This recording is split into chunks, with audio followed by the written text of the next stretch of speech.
Hey, good day everybody. There's an upcoming video coming up shortly after this little clip that I'm recording here.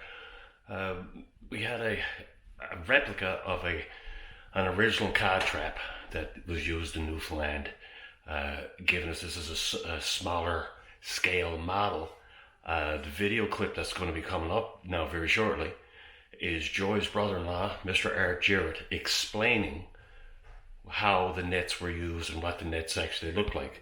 Is now located here in the courthouse in Greenspond. There's something that Art wanted to explain in the video and he didn't say. Was talking about how that these nets were actually placed, that they were moored off with anchors or grapples. This is a crib that we made up yesterday, myself and Art, and Art's son Scott, showing the net, how the net would be placed out in the water. And this is the leader coming in. We mentioned that on the video coming up. Art is showing again how it used to be used and how the boat used to come into here. But again, the thing that he didn't mention, which he said after, was he forgot to mention how it was all moored with anchors or with killocks from the different size, from the different sides, as you can see here. Because of course, if they weren't moored, how would they stay in place? So anyway, please enjoy the upcoming video. We got a model, just give us, of an original cod trap. Right? How long were people using these types of cod traps for? Well, I'd say hundreds of years. Yeah, early 1900s. I'd say, or about up until I'd say the 1980s. I guess everything was all handmade. You wouldn't go to one of the stores and this is what you'd buy. No, it was all done right from scratch by hand. You buy the twine and you worked. And you knit it from there. So yeah, Art is going to explain now. So we'll start off with, this is the leader. You got head ropes. I guess they were cork, were they, Art, at one time? This is what they use up here, to be corks. And then you got lid ropes. So they had lids. Oh, okay, lids on the bottom. All lids on the bottom. Which you call heads and foots. Heads and foots, is right. Okay. And then you go, and then what you call this, you go into the trap with your boat, and you hook up. This is called a span line. Okay. Goes from the front of the trap to the back, right? Oh, this is called a span line. Yeah. So you hook that span line and all your boat back to the front of it. And this is, so this is your front. And and this is called a door boat. So you would hook on, and then you had two and you all your door boat up. Which was this part here. The door boat would go right up. So you guys would be up here in the boat, yeah, up top. In the boat.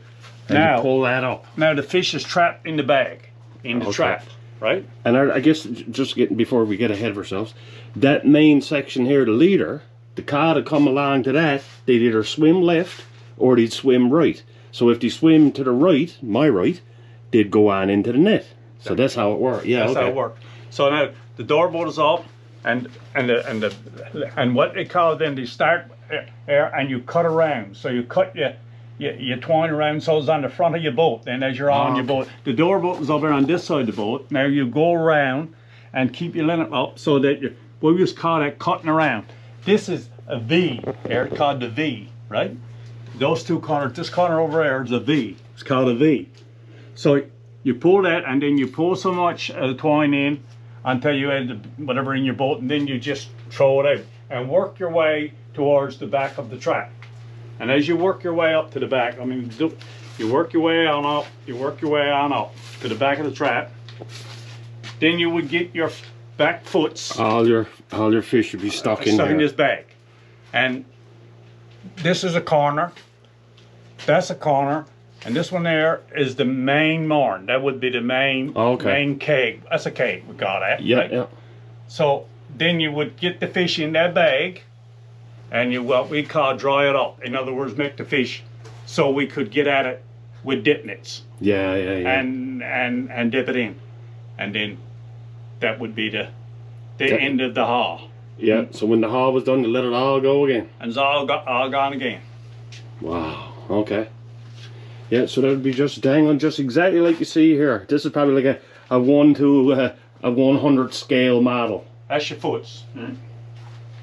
That's your foots there, okay. And we're saying that's the heads with corks, right? With the corks. So how big would it be, Art? I guess some of them all varied in sizes, was it? 40 fathom, 50 fathom, probably in the 60 fathom. So when was the last time that they I think it was in used, yeah? I think it might have been in the 80s, right? The 80s was last time. I guess probably they started a I'm just moratorium. thinking, I don't know for sure. People might have used them other places, right? Hey, Art, probably moratorium. People haven't used them since. So now it's gillnet. Yeah, gillnets came in and yeah. Okay. It was an interesting way to get fish. Oh, I'd say a lot of work. It took a lot of men to do it, though. Well, but some guys I've heard talk. Some guys just all it by themselves. Yes, boy.